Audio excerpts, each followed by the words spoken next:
Last week, a press conference was held at Sedgwick Avenue and Moshulu Parkway, all because of plans to close a community garden that sits there. The garden also serves as a learning space for high school students, teaching them about composting and gardening. Our children are now being deprived of this amazing space and these experiences. Director of the outdoor learning space, Ray Pultinas, says the eviction came out of nowhere. He says he received a letter telling him to vacate the space in April, and since then, it's been downhill. To kind of close us off without any communication whatsoever, it's disrespectful to a teacher who's devoted their life, basically, to educating the public. This is not,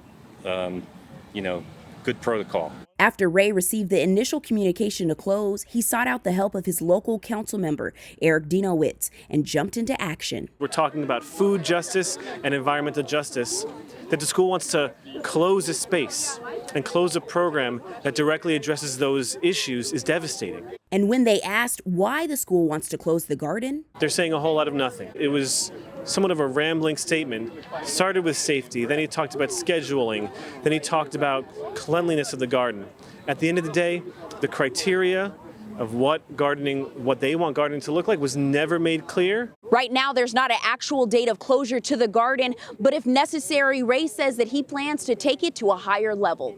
If that means that, we have to go to a higher authority in the city, I think that's what we need to do. In order to improve a system, you add onto it. You put new inputs into it, but you don't destroy the system, because then there is no system. Shakil, one of the students from the garden, says he's devastated.